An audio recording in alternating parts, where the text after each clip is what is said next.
màá wà níta di aago 12 tó bá di ọwọ́ aago 12 kọjá lọ sọ́wọ́ aago 1 òru ni màá máa rí àwọn ọmọ náà tí màá dẹ̀ máa sà wọ́n, màá kó wọn lọ sílé. Wálé wá sórí show ó wá ń give report ibi tí mo ti sọ̀rọ̀ pé Gumi wáyú ẹ kódà àwa ń bẹ̀ tí mo rí bá sí is our radio station. bóyá tó jẹ́ pé iléeṣẹ́ Àgídìgbo nìkan ló wà ní present yẹn. religious program ṣẹ́rí tó ṣẹlẹ̀ bẹ́ẹ̀ ni religious program nílé mo lè analyse program yìí. ok ló fẹ́ mọ́ gbọ́ ẹgbọ́ mi. kábíyèsí Olódùmarè kábíyèsí Ifá akíọgbẹ olúfẹ̀tà lọ́n káàkiri àgbàláyé pátá pípọ́ jẹ́ wíwò ní fọ́ ìtẹ́fí bò ní di láṣẹ lọ́wọ́ Olódùmarè láṣẹ lọ́wọ́ Ifá. ọ̀dà lórí ọ̀rọ̀ bọ̀dá wa Rédíóníkì nílùú Ìbàdàn ní sátidé tó kọjá lọ yìí àwa lọ́dún Ifá ni mo alẹ́ rẹ̀ ìpalẹ̀ ọjọ́ náà ni mo rí tí wọ́n ṣe láìvù yìí. kí ni bọ̀dá Rédíóníkì sọ lórí láìvù náà ni bí wọ́n wá ṣe program yẹn 53 minutes ni program yẹn. wọ́n wá sọ̀rọ̀ lórí bí gbogbo àwọn ẹ̀sìn sọ wípé fanatics ni wọ́n sọ̀rọ̀ lórí bí gbogbo àwọn ẹ̀sìn ń bẹnu àtẹ́lu pé wọ́n lọ bá Gumi ṣe meeting. wọ́n sọ̀rọ̀ lórí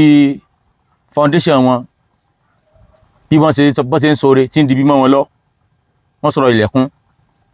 wọ́n fẹ́ kí gbogbo ayé ó rí àwọn bí èèyàn gidi kí gbogbo ayé rí wọn bí ọ̀rẹ́ aráàlú.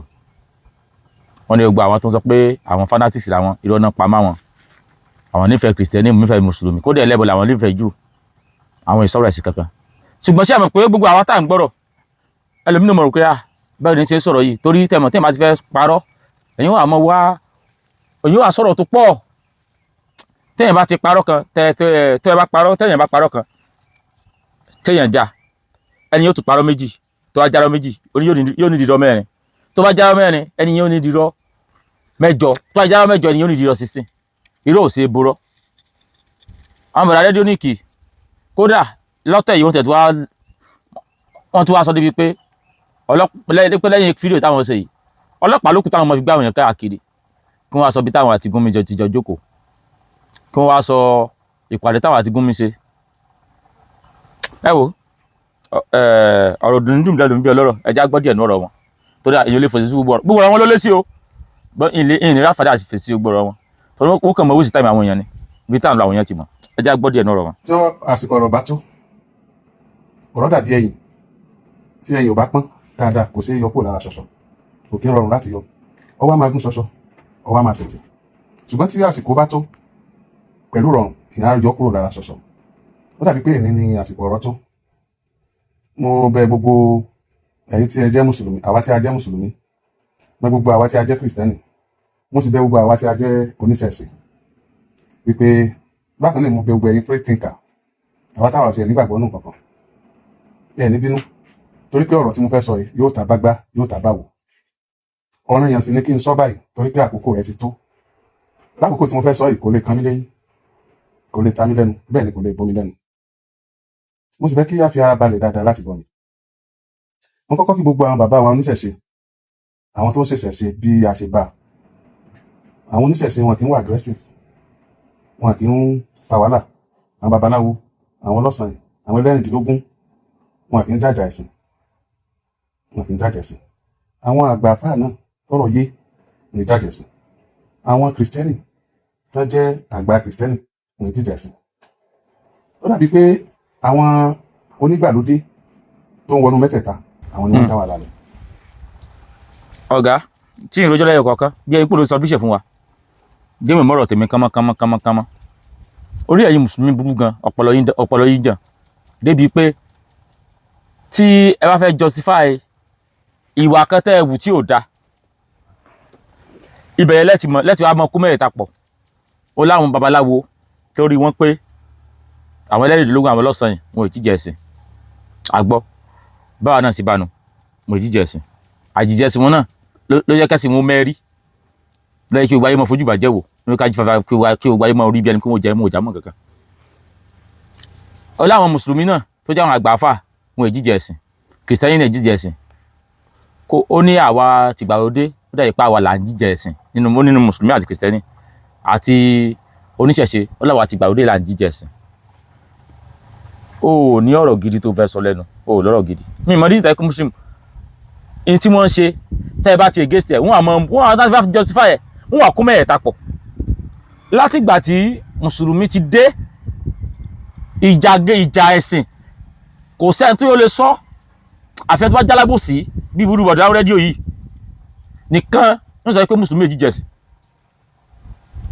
mùsùlùmí ò fi gbà kan mọ́ jíjẹ ẹ̀sìn kí ló ń sọ ó ní àwọn àgbà fẹ́ jíjẹ ẹ̀sìn kí wọ́n jihad. kí wá ní jihad tó wà ní Islam the seventh pillar the sixth pillar of Islam is jihad àwọn wo làwọn àgbà àfà ẹni tó dàgbà jù ní àfà tí o bá yé respect mú ìjájà ní mélòó ni àbí tó lóun sọ ní ìsìnkú àwa àti ìgbàlódé àwa là ń jíjẹ ẹ̀sìn mùsùlùmí ní jíjẹ ẹ̀sìn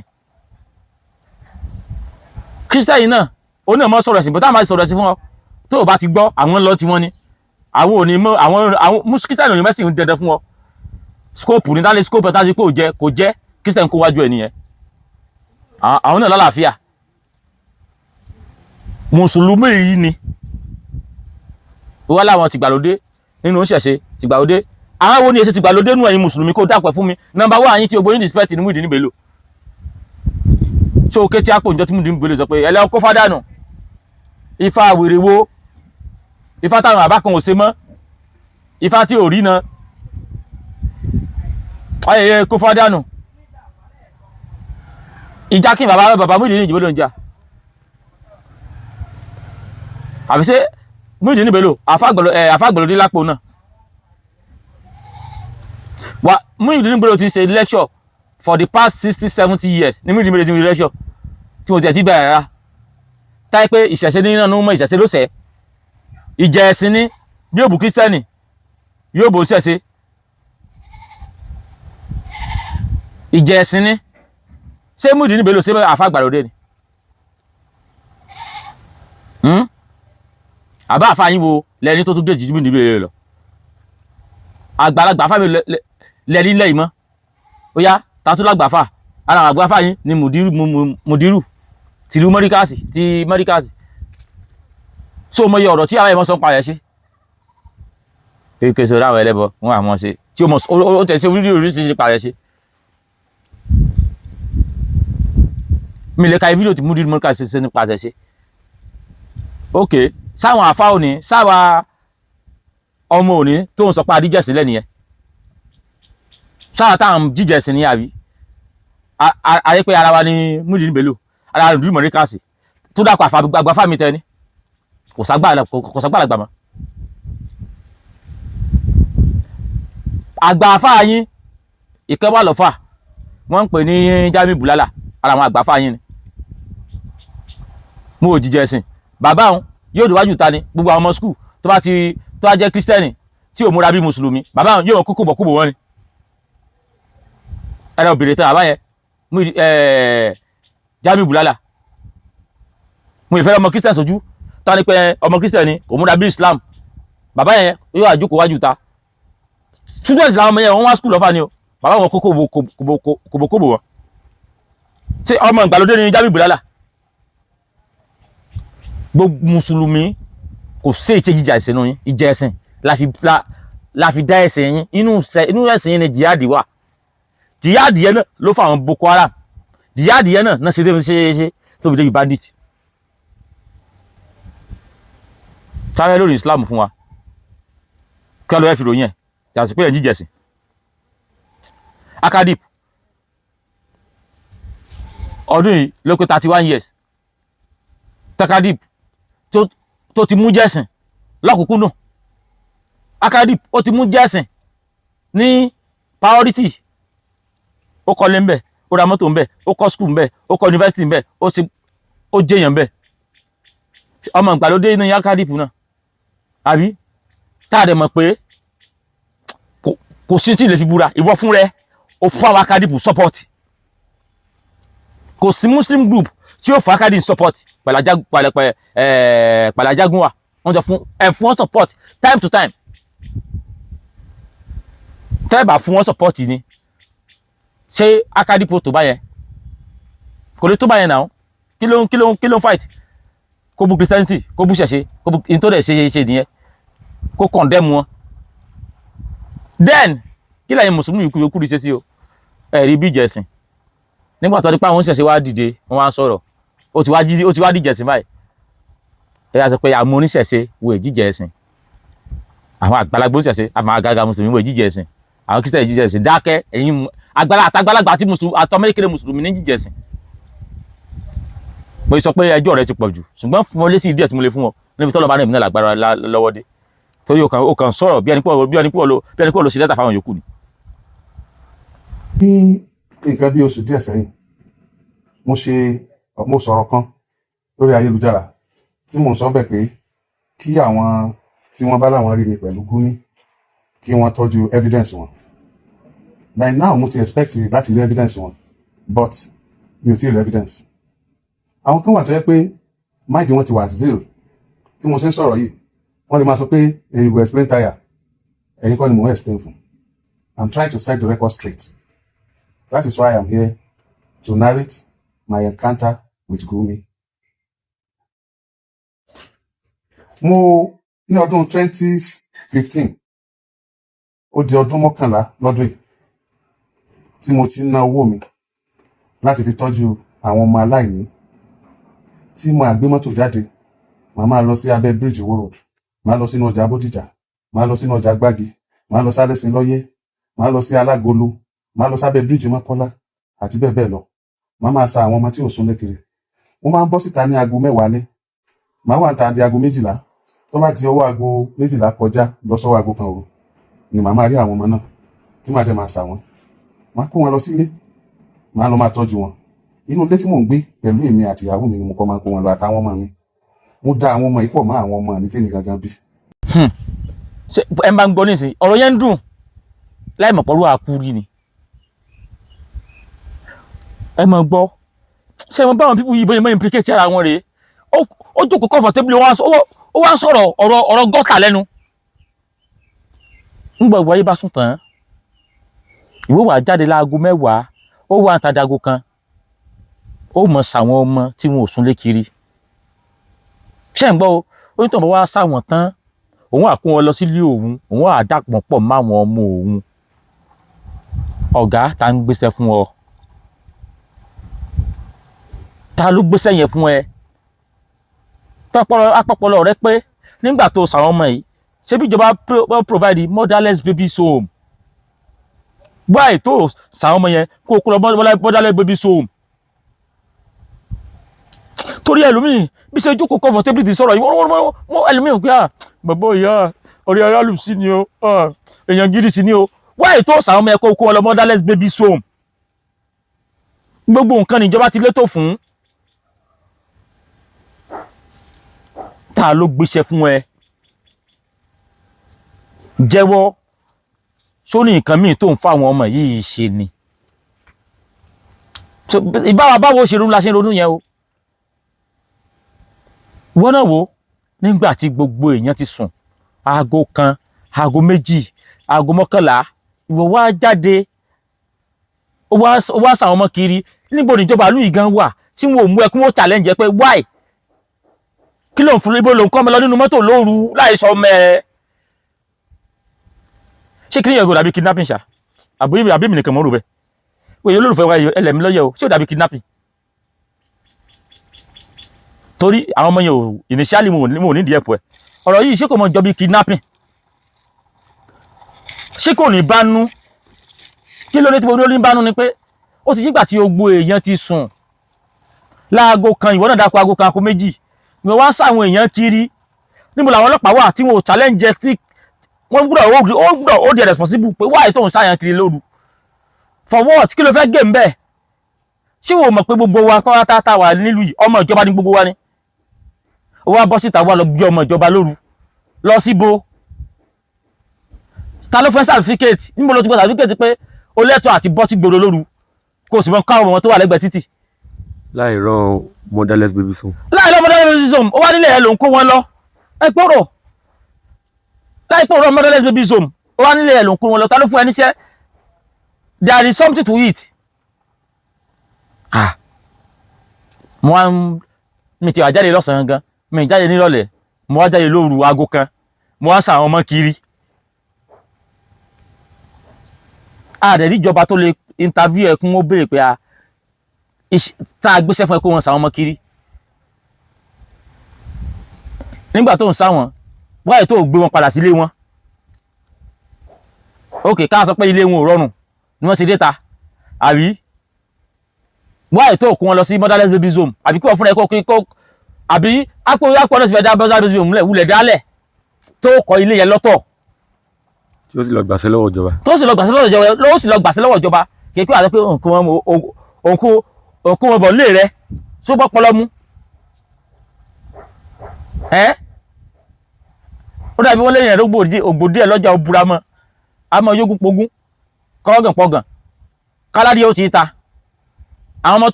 tó lórí ní ìta wọ́n lè dá nlé kí lè wọ́n rọrùn kó pọ́n jọmọ gidi nlé kí wọ́n jáde káwọn òbí wọn mú wa wọn.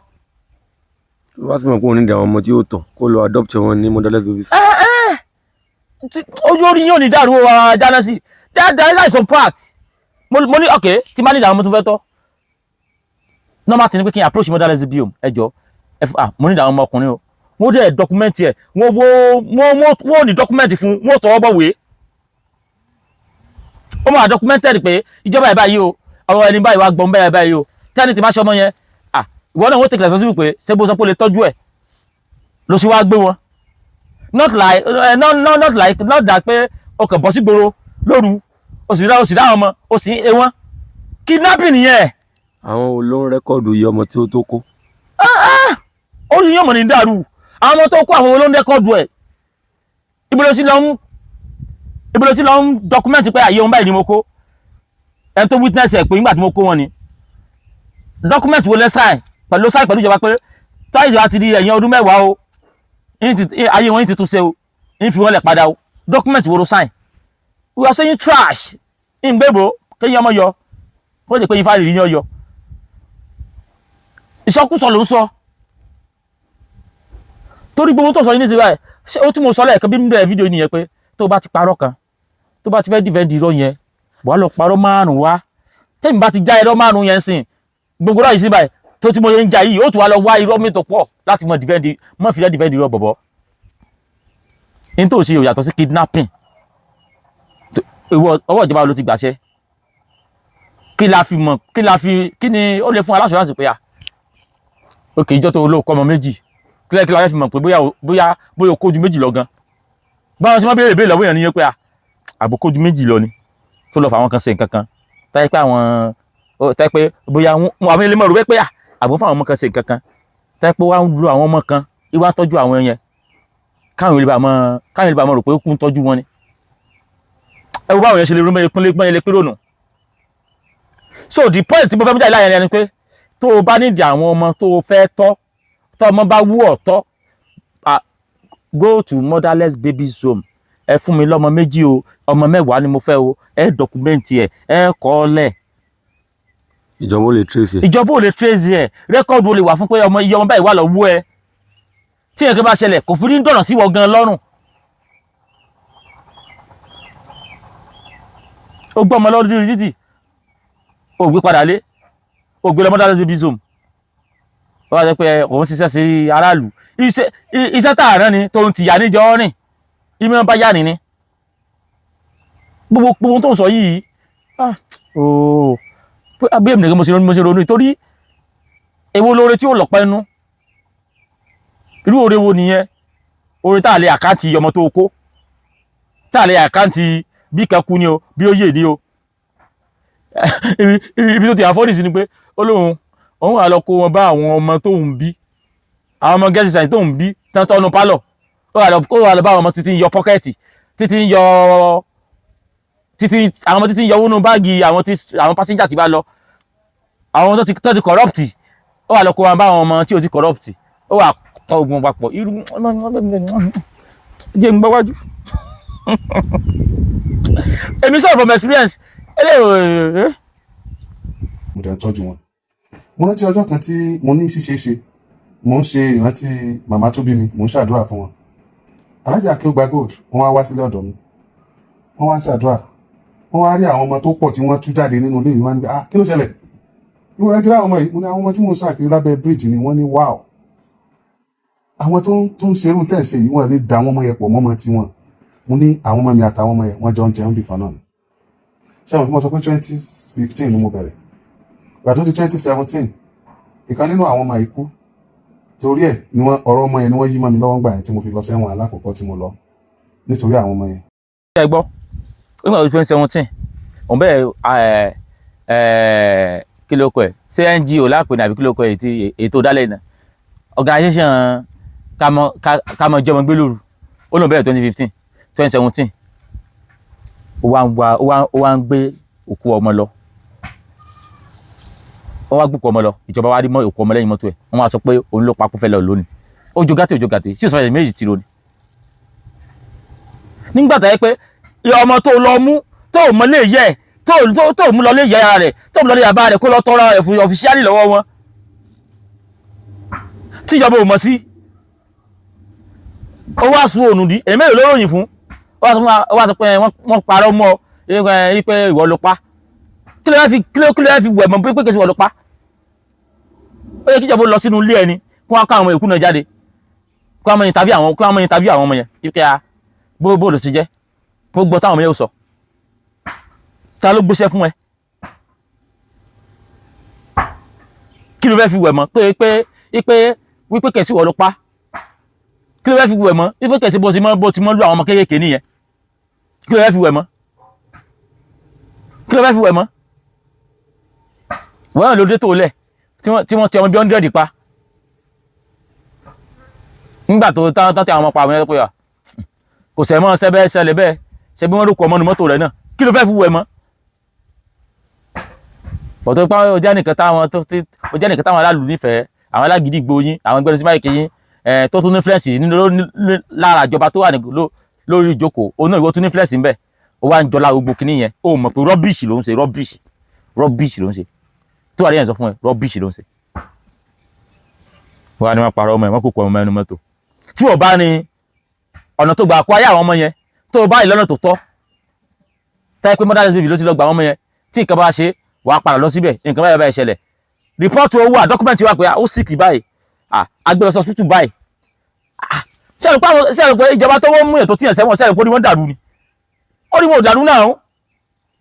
ọmọ tó bá sick ó sick ìjọba yìí ok kí la ṣe afúnni medication agbèrè hospital rẹ́kọ̀dì ó wà ń bẹ̀ hospital ni ó wà dìgbẹ́ pé hospital náà ni ó kù sí tọ́jú yóò dé pé àdúrúdú kọ́mọ yóò tó kú o dọ́kúmẹ̀ntì hospital kò sí dọ́kúmẹ̀ntì hospital kò sí irú ikú tó pọ̀ mọ́ ó lè explain wọ́n kàn kọ́kọ́ ọmọ ẹmọ lẹ́yìn mọ́tò náà ni ọmọ wa kú sẹ́yìn mọ́tò tó wá fẹ́ lọ jù dànù ni kájà pé bó ṣe sọ lórí wípé òun tọ́ ọmọ ó wá kú nú ilé ó wá fẹ́ lọ jù dànù àbí kò wà ní step kankan tí ẹ lè gbé lábẹ́ òfin tí wọ́n fi ṣe ọmọ yẹn nígbà tó jẹ́ pé ọ̀nà táwọn ọmọ yẹn gbàdọ̀wọ́ yẹn náà kẹ́ sọ́nà òfin ọ̀nà tó sàkófin ni ẹ̀mí ìlú wa ló fẹ́ gbọ́ wípé kì í ṣe ìwọ ló pọ̀ mọ́ wọn kúrò mọ́ ni ó wá sọ̀rọ̀ ẹ̀wọ̀n yẹn bí ẹni pé wọ́n kàn fìyà jẹ ọ́ wípé ò mọ̀ ń pa ẹ̀ sẹ́nu òkú mọ́tò sẹ́nu òkú ọkọ̀ tèmọ́ ti bọ́ sẹ́nu ọkọ̀ tèmọ́ ti bókù ọmọ ni. ṣebí yóò níwádìí tíjọba náà ṣe kó tó di pé ó dẹ̀wọ̀n wọ́n padà gbà sẹ́wọ̀n. ṣe ìjọba kan ló kù ọmọ ní mọ́tò àwọn náà ní síwádìí àwọn náà síwádìí ni wọ́n di pé ọwọ́ ọkùnrin yọ ọmọ. ó jẹ̀bi ẹ̀sùn náà fi kàn. pẹ̀lú àlàyé kò tiẹ̀ nílò àlàyé àyà yóò ló fẹ́ máa ṣe ẹni tó bá ní stress lórí kéèsì yẹn kí wọ́n lọ sí kinní kí wọ́n dà fún kéèsì yẹn tó gbé dẹ́wọ̀n ní 2017 yẹn tó bá dà fún tó bá rí case file yẹn tó bá go through ẹ̀ wọ́n mọ̀ pọ̀kùnrin ìjẹ̀bi gbọ̀dọ̀ yẹn sọ ní ìsìn lójú wáyé bí ẹni pé kò jẹ̀bi ní tó tọ́ ló ń ṣe òun lọ ń gbọ́mọ lọ́mọ lórí títì ní tó tọ́nu àbí ọ̀rẹ́ aráàlú kó lè bá ló ṣe dáadáa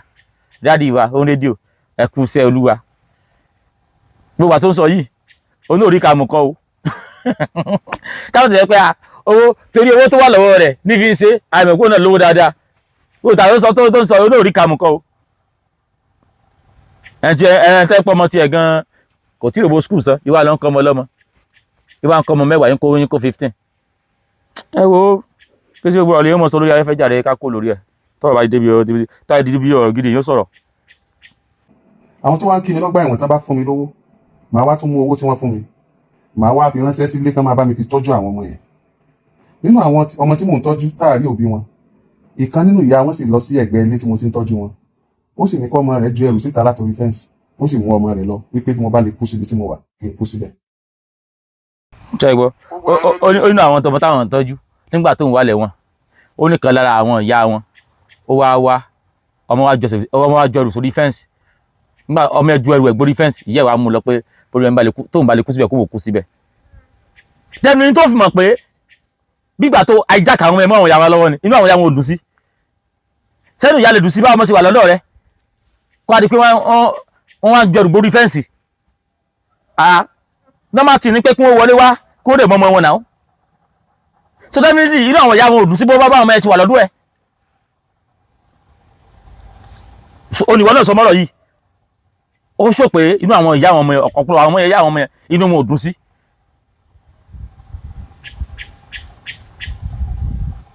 wọ́n ní kan náà àwọn ọmọ ìyá yẹn wá mú ṣé wọ́n jálágbàtọ́ ni ṣé wọ́n jálágbàtọ́ ṣé wọ́n gbéṣẹ́ fún wọn. gbogbo àwọn ẹbí mi pè nígbà yẹn pé pẹ̀lú ìṣẹ̀lẹ̀ tó ṣẹlẹ̀ kí n gbájúmọ́rọ̀ ayé mi kí n má gbé bùkátà tí kìí ṣe tèmi kí n má gbé wò mọ́. mo gbọ́ tí wọ́n sọ lóòótọ́ ṣùgbọ́n mi ò lè tẹ̀lé nítorí pé n tó wù mí láti ṣe òun ni kí n máa nu omi jénù lójú àwọn tó bá kù jẹ́ káàtó fún. ó wáyé ká ẹbí mi lérè pé ìgbà tí mò ń sa àwọn ọmọ ń ta tí mò ń mú wọn ǹjẹ́ mo ti ẹ̀ béèrè ẹ̀sìn wọn bí àbí mo béèrè ọmọ ìlú tí wọ́n jẹ́ rárá o ní ìbéèrè ẹ̀sìn tí wọ́n ń ṣe mo kàn ń mú wọn ni randomly ìdẹ́ lọ tọ́jú wọn. torí mo ti ń sọ̀rọ̀ lọ́wọ́lọ́wọ́ yìí orí Twitter ń gbóná lọ́wọ́ mò ń trend lọ́wọ́ ń bẹ̀ tí wọ́n ń pè mí ní oníṣẹ̀ríà tí wọ́n ń pè mí ní alákatakítí. lóòótọ́ ni mo jáde fún ipò òṣèlú ṣùgbọ́n ẹgbẹgbẹ̀rún èèyàn ò lè gbé mi wọlé ipò bọ́lọ́run bá ṣe tán bọ́lọ́run bá sì ṣe tán ẹgbẹgbẹ̀rún èèyàn ò lè já mi bọ́ wípé kí n má débẹ̀. I am not a desperate person. mo kàn máa ń wà determined lórí gbogbo tí mo bá fẹ́ ṣe ní tí mo rí kí n kojú ń bẹ̀. àwọn ọmọ tí mo wá ń ṣàjọ yìí ilé tí ẹnìkan fún wa gbà náà nígbà tí wọ́n pọ̀ jù lé mi lọ tá a kó wọn sí ó ní space lápá ọ̀tún ó tún ní space lápá òsì. mo wá bọ́ sí apá ọ̀tún tó wà apá ọ̀tún space yẹn mo yọ mọ́ṣáláṣí síbẹ̀ apá òsì mo yọ church síbẹ̀. báyìí láti máa ń ṣe tó bá di àárọ̀ láago 5 wọ́n á pè òun tí wọ́n bá ti pè òun a máa wà nulẹ̀ ẹni tí ó wẹ̀ wọ́n á ṣàlùwàlá wọ́n á ṣe gbogbo ẹ̀ tó bá di 5:45 wọ́n á kírun tí wọ́n bá àwọn tó ń lọ school wọ́n á máa múra tí wọ́n bá kírun tán agbègbè tí ilé yẹn wà pààrà ni wọ́n ń pè wà lẹ́yìn airport àwọn tó ń gbá pèpè yẹn gbà yẹn tẹ bá rí wọn wọ́n lè sọ fún yín pa ẹ̀. so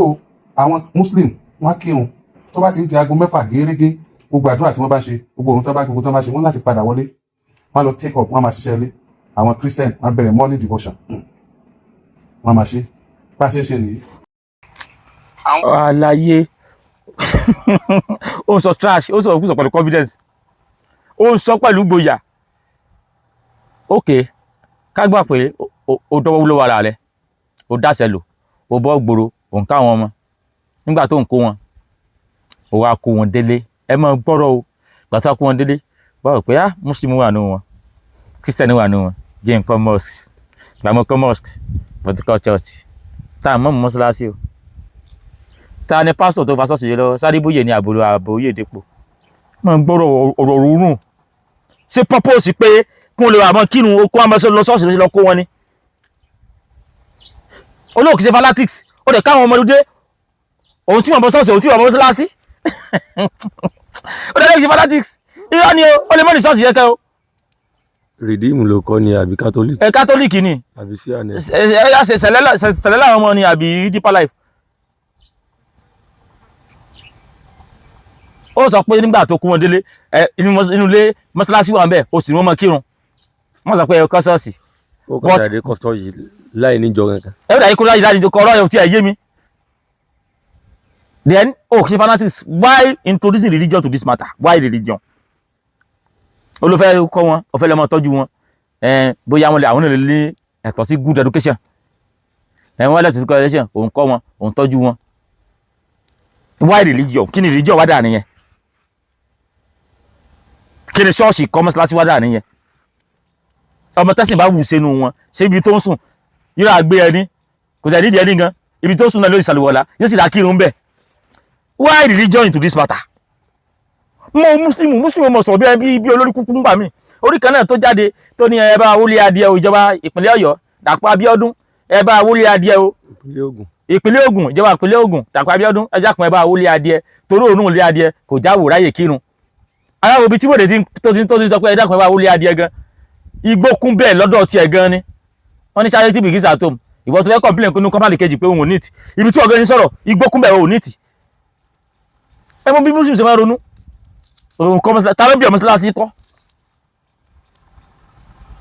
ṣé àti wíwà fanatics wa mẹ́yẹn ó ṣe lè kọ́ mọ́sálásí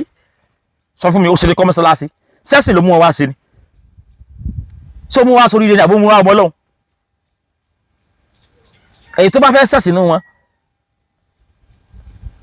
yóò gbé ẹni rẹ̀ kò tẹ̀ nídìí ẹni gan ẹgbẹ́ ibi tó bá ti ń sùn tó bá ti jí yóò ṣàlùwàlá yóò kírun kò disturb anybody èyí tí ló wá sí wù kí kò disturb anybody kọ̀wé jẹ́ pọ́pọ́sì tó wá sí lọ́dọ̀ ẹ̀ nìyẹn wá ìta pé òun lò sí fanatics oṣù kọ́ mọ́sálásí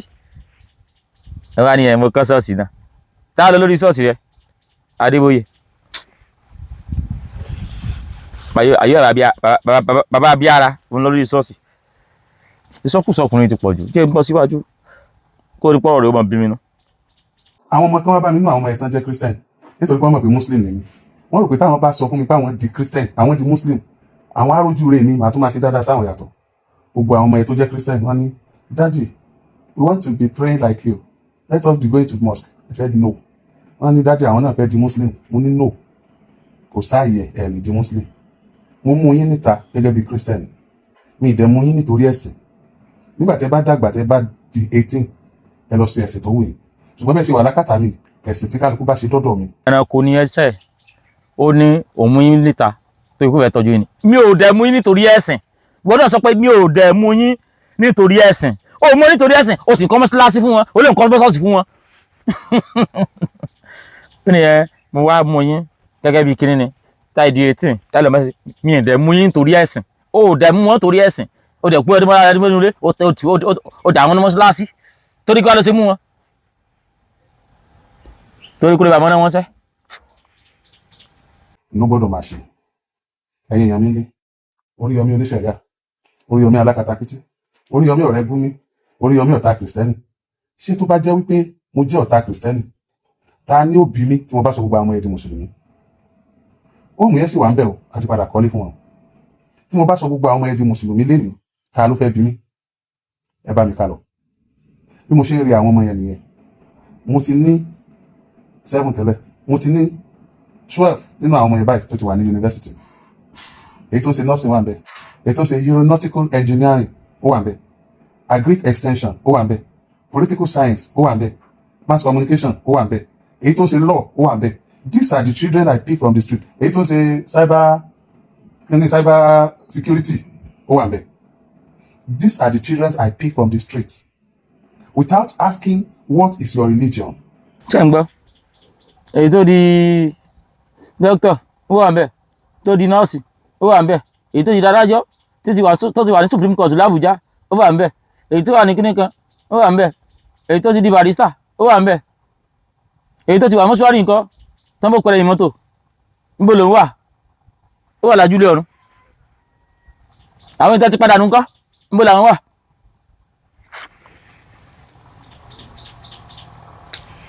What is your tribe? Mi ò bí wọ́n lẹ́nìtìn. Mo sọ iye tí mò ń san fún owó school àwọn ọmọ yẹn ní term. Mo ní àwọn kan bẹ̀ tó jẹ́ pé ẹ lè confirm Maria, Ayọ̀bámi, Israel, Pepi, gbogbo àwọn tí mò ń dákọ̀ yẹn they are not Muslim, they are Christian.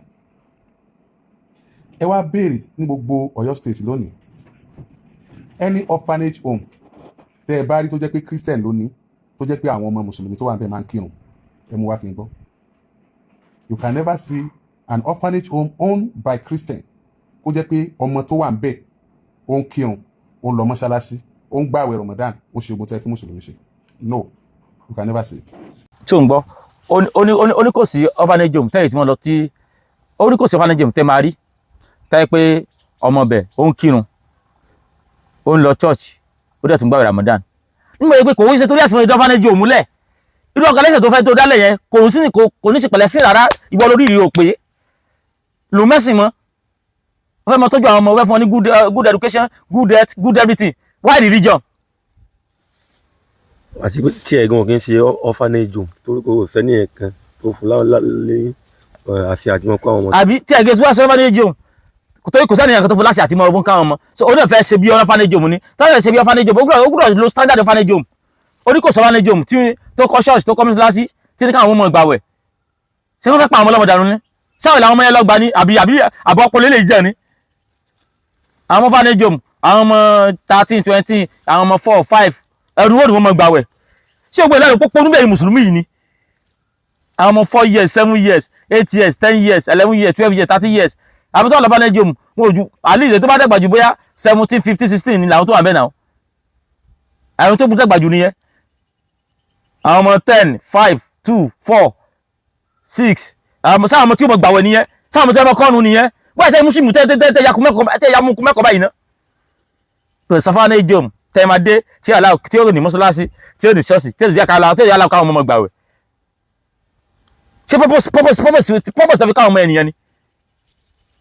ó sọ sọkútọ̀ pẹ̀lú confidence ó sọ ọ̀rọ̀ tí irun pẹ̀lú gboyà so ó fi yẹn condemn ní tó sọ yìí sí ó fi ń praise tiẹ̀ ahead orphanage home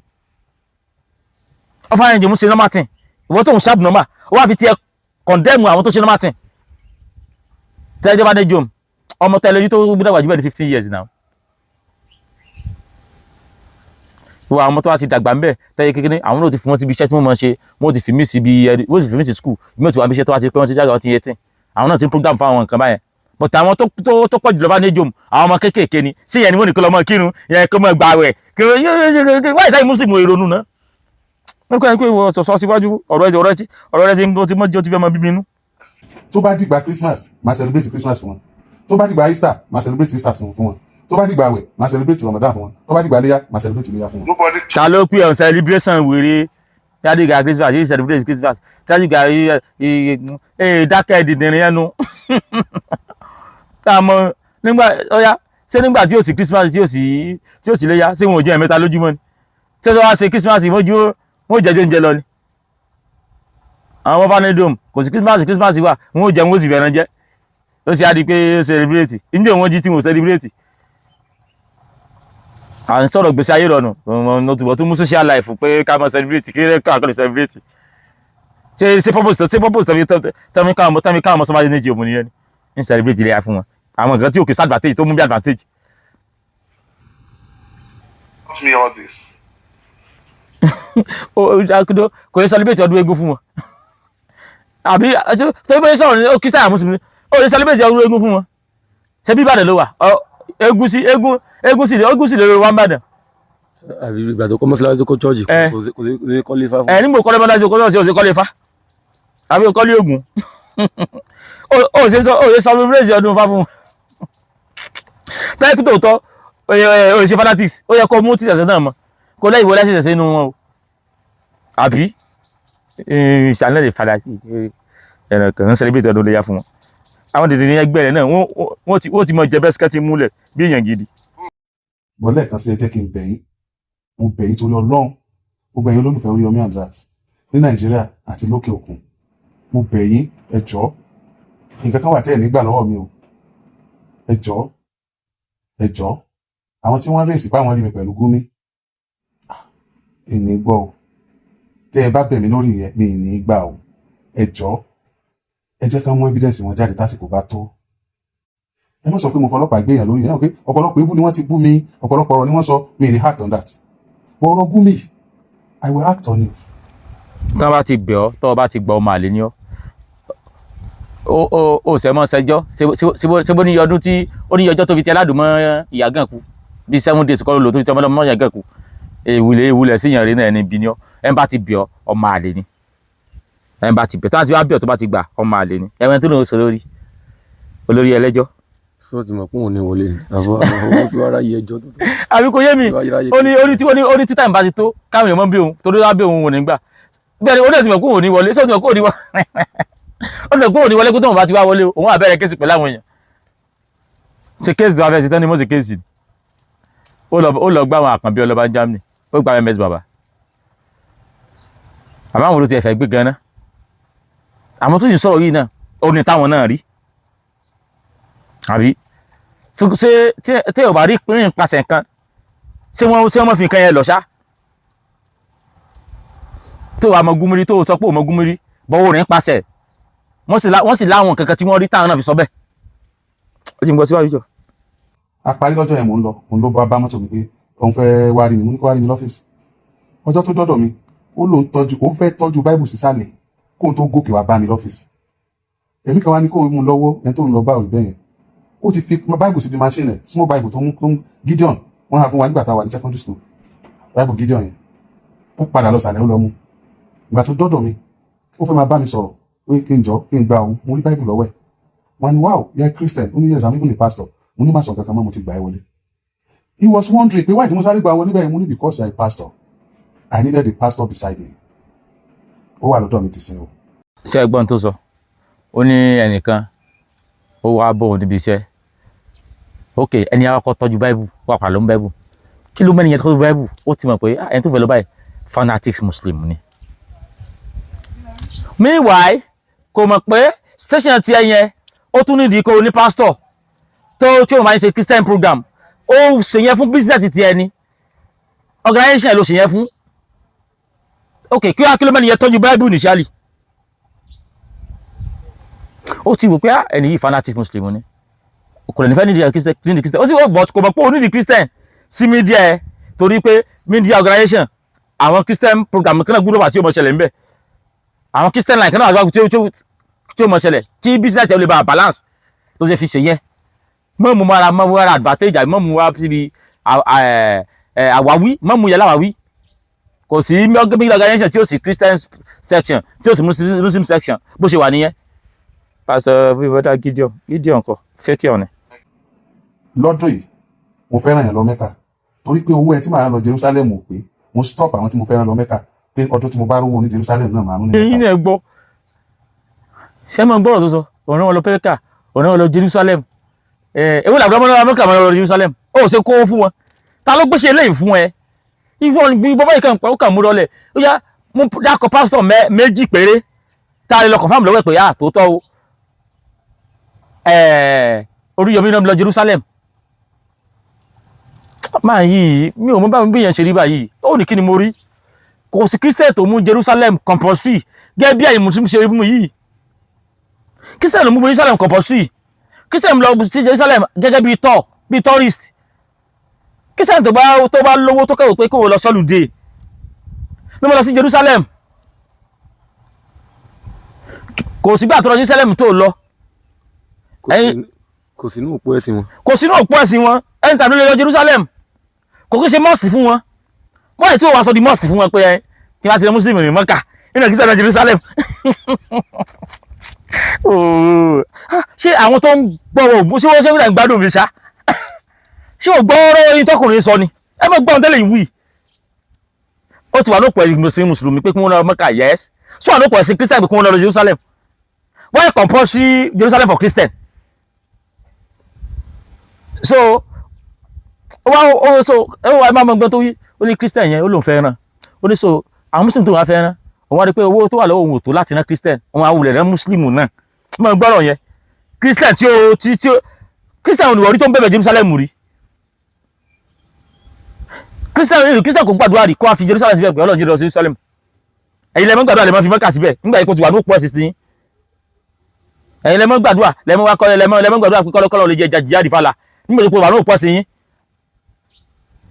ṣé Jerusalem wà ní òpó ẹ̀sìn Christian ní tí ẹlẹ́sìn wà kọ̀bọ̀ sí ìwà wà ń kọ̀bọ̀ sí ẹ̀ fún nígbà torí pọ̀rọ̀ owó rẹ̀ ò ní ní mùsùlùmí ọkùnrin yìí ọlọ́gbọ́n lọ́lọ́dẹ akata pàtàkì ti pààrà oògùn ẹnu pọ̀ wẹ́nu ẹnu pẹlẹbẹ bí ìdí bàtà. the same hour sáà fi ń ṣe Christian prayer iná wọn fi ṣe Muslim prayer lágídígbò. ìyá níwẹ̀ Christian ni wọn wọ́n dẹ̀ sọ fún mi pé bàbá àwọn gbìyànjú láti lọ Jerusalem kó tó kú ó dààmú gan lórí ẹ̀ wọ́n ní tí wọ́n bá lọ nínú àárín ẹ̀yìn lẹ́kọ̀ọ́kọ́ lọ. He nearly run mad the day I told him that I've paid, that the day I told her that I've paid that she's going to Jerusalem this year. She went to Jerusalem. So gbogbo tó ń sọ yìí ìyá níwẹ̀ mo ní bàbá rẹ̀ lọ́wọ́ mọ́kà lọ́wọ́ Jerusalem mo ní session muslim ládùúgbò Christian lágídígbò àlàyé ọ̀rọ̀ business ilẹ̀ tó tún sọ yìí gbogbo tó ń ṣe yìí gbogbo tó ló ń ṣe báyìí ó ti di business strategy láti polówó àgídígbò rẹ̀ ní gbogbo tó ń ṣe yìí kò sí mídíà tìlú rẹ̀ ò sí náà ó dáa nígbà tó ń pè sẹ̀sẹ̀ kò lè pawó fún ọ wáyé tó wulẹ̀ introduce sẹ̀sẹ̀ náà sáà gídígbò kò ní section bẹ́ẹ̀ náà kò ní abaláwo ń bẹ̀ bó ti hàn pé ọlá ìpínlẹ̀ ò ní pawó fún mi tí ẹ̀dọ̀ fi dúró lórí Christian and Islam tó pawó fún ọ tẹ́gbẹ̀ tó fẹ́ balance everything ó fẹ́ wúwa last normal human being just normal humanity tó fẹ́ sọ̀tún sósì life síbi kankan tó bá dé studio Ayéfẹ́lẹ́ cultural something wà bẹ́ẹ̀ ìṣẹ̀ṣẹ̀ wà mẹ́nà tán design tó dẹ̀ tó ń gbé fi hàn ti studio ti ẹ̀dà àní fanatics ní ọkùnrin ìjọ mọ́mọ́ àṣọ̀rọ̀ normal tí ó tún sọ̀rọ̀ business gbogbo tó ń sọ yìí business ni ó dá rédíò lẹ̀ ó dẹ̀ ní section Christian ayé time tàbí gbàdúrà Christian wọ́n yìí gbà tí Muslim ìtàndó fọ́kọ̀ keyboard sọ̀rọ̀ síwájú ibi ọ̀rọ̀ gúnmi kan mo fẹ́ kó sọ ó kàn ń waste time mi ni. I'm a broadcaster, professional broadcaster, not just broadcaster. I'm even a media executive, one of the media executives to reckon with in southwestern part of the country. Mo jẹ́ kan nínú wọn. Ẹ má ṣe mistake, ẹ má ṣàṣìṣe. Àwọn èèyàn ní kí n má máa fáwọn èèyàn lé sí wọn. Eléyìí ó dàbí pé eléyìí nítorí àwọn ọmọ mi torí ọjọ́ ọ̀la wọn, òun láti fún yín lé sí. I could remember very well. From the marketing department to news department. I was not even aware of it. Láàárọ̀ ọjọ́ yẹn, mo rí bọ̀ wálé. Àwọn brand tí wọ́n kó OB material wa, that is outside broadcasting equipment. Wọ́n kó sínú Agidigbo van. Níbo lẹ́ ń lọ, wọ́n láwọn lọ UI. Kí ló ṣẹlẹ̀? Ilé lọ sí ilé ìwé wa, wọ́n láwọn lọ sí this event center tó wà nínú UI, conference center. Wọ́n ní àwọn Muslim ṣe program kan bẹ̀. Wọ́n dẹ̀ invite àwọn káwọn wá cover ẹ̀. Wọ́n ti sanwó fún marketing. Okay, láyọ̀ lẹ́dọ̀. I don't know anything about the program. Ìmọ̀ tó ṣe, ìmọ̀ ìtàn pè. Ṣé gbọ́rọ̀ yẹn ó rí wọn tó kó OB equipment outside broadcasting equipment wọn kó jáde ó wá ní ibùdó lọ wọ́n láwọn Muslim fẹ́ ṣe program nínú UI ẹ jọ gbogbo ẹ̀yin tẹ́ ń gbọ́ mi tẹ́ ń gbóhùn náà so possible kó fẹ́ ṣe program ìwọ ọ̀gá dẹ́gbọ̀ ó wà níbẹ̀ kí ni program wà all about kí wọ́n ní wá sanwó fún wọn kí wọ́n tó lè kí wọ́n sanwó fún ẹ kí TV radio station kó tó lè jáde lọ sí nǹkan yóò mọ̀ tó fẹ́ lọ sí níbẹ̀ yóò bóyá ó jẹ́ something of people's interest kó ní láǹfẹ́ lọ broadcast nǹkan mo rò pé ṣé táwọn èèyàn ní interest ni Muslim kan ṣe program sáwọn èèyàn ní irú program wo ni sáwọn èèyàn ní interest níbẹ̀ ó kàn dé sọ wá pé ó mọ̀ pa program yẹn ok ká ló mọ̀ bẹ́ẹ̀ ó mọ̀ pa ìtẹ́lẹ̀ àbí àárọ̀ ọjọ́ yẹn ó ti mọ̀ pa ìpè gómìn ń bọ̀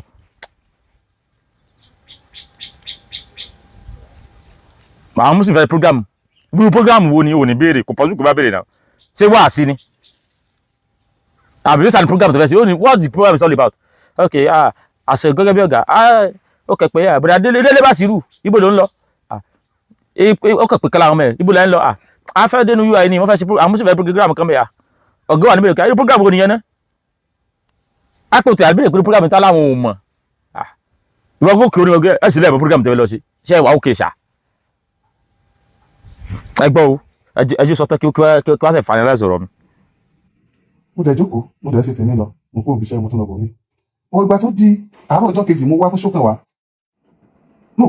astafurlah wọ́n ṣe program yẹn lọ́wọ́ nípa wa nípele pé ọ̀gá mo máa rí kankan bí o mo ní kankan ọ̀gá ṣé ẹ lè bí ìpè Gumi wà bí sa mo ní Gumi ẹjẹ́ máa sábọ̀ ó ní ó fọ́ nìkan o mo ní báwo ló ṣe ń wò èmi fẹ́ mọ̀ nípa ẹ̀ mo fẹ́ mọ̀ tí wọ́n ń sọ mo fẹ́ mọ̀ bóyá ìṣèlú máa ń bí like us èmi gan ẹ̀rù báyìí ní náà bó ṣe sọ pé òun rí Gumi báwo ló ṣe rí báwo ló ṣe ń wò tó sọ̀rọ̀ tó ṣe ó dà kó máa sọ̀rọ̀ o. ṣe gbọ́rọ̀ dúdú ti tàlàyé múlẹ̀ ìgbà tán tó débẹ̀ ló ṣe pé lé pé ṣe Gumi wà bí ṣá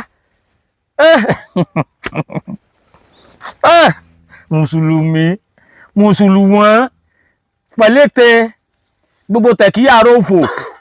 gbà tẹ̀tẹ̀ débẹ̀ wọ́n sẹ́tọ̀ pé Gúnmi wà níbí.